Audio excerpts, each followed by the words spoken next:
లిమిట్స్లో దిగువ మోదలపల్లి దగ్గర ఒక కొత్త చెరువు అని చెరువు ఉంది ఒకటి. ఆ చెరువులో డెడ్ బాడీ ఒకటి ఉందని చెప్పేసి ఇన్ఫర్మేషన్ వచ్చింది.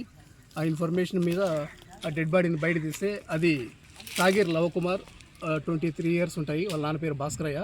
ఇతను అమర్రాజా ఫ్యాక్టరీలో వర్క్ చేస్తున్నాడు. అతను లవకుమార్గా ఐడెంటిఫై చేసినాము.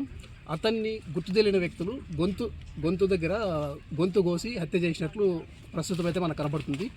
అది ఎవరు చేశారనేది ప్రజెంట్ అయితే మనకు అనవాళ్ళు ఏవైతే ప్రజెంట్ లేవు. దీని మీద ఫోరెన్సిక్ సైన్స్ టీం వచ్చింది తిరుపతి నుంచి, చిత్తూరు నుంచి క్లూస్ టీం వచ్చింది. ఫింగర్ ప్రింట్స్ అన్నీ తీసినాము. తర్వాత ఈ ఎవరైతే చేశారో వాళ్ళ కోసం టెక్నికల్ ఎవిడెన్స్ ఉపయోగించి ఈ కేసుని బయట తీస్తాం. నాకు తెలిసి ఇది జరిగినచ్చు 1వ తారీఖు రాత్రి 9 తర్వాత అతని ఇంట్లో నుంచి బయటకు వచ్చినాడు. జస్ట్ ఇక్కడి నుంచి సీన్ ఆఫ్ క్రైమ్ నుంచి వాళ్ళ ఇల్లు జస్ట్ అంత 200-300 మీటర్లు ఉంటుంది అంతే ఇల్లు కూడా.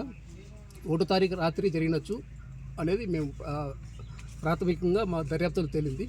ఇంకా అసలైన నిందితులు ఎవరో ఖచ్చితంగా ట్రై చేస్తాం. మీరు అడుగుంటే అడగచ్చు. ఉంది కదా, చెరువులో పడేసినారు కదా డెడ్ బాడీని, అక్కడ కోసేసి ఇటుకల బట్టి లోపల అక్కడి నుంచి ఒక 15-20 అడుగుల దూరంలో చెరువులోకి పడేసినారు.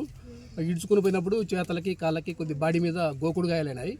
గొంతు ముందు కంప్లీట్ ఒక 10 నుంచి 15 ఇంచుల వరకు గొంతు కోసినారు, బ్లేడ్తో కోసినారు. ఆ బ్లేడ్ కూడా సీన్లో సీజ్ చేసినాం. దీని మీద మర్డర్ కేసు కట్టినాం తవనపల్లి పోలీస్ స్టేషన్లో. ఇన్వెస్టిగేషన్ చేస్తున్నాం. ఇతనిది మోటార్ సైకిల్ వచ్చి కాణిపాకం దగ్గర ఒక పెట్రోల్ బంక్ దగ్గర ప్రజెంట్ అయితే ఐడెంటిఫై చేసినాము. ఇతను ఆ బండి అక్కడ తీసుకుపోయి పెట్టినాడా లేకపోతే ఎవరైనా ఈ నేరం చేసిన వాళ్ళు తీసుకుని పెట్టినారా అని చెప్పేసి కొంచెం మా టెక్నికల్ టీము దాన్ని అనలైజ్ చేస్తుంది. ఓకే.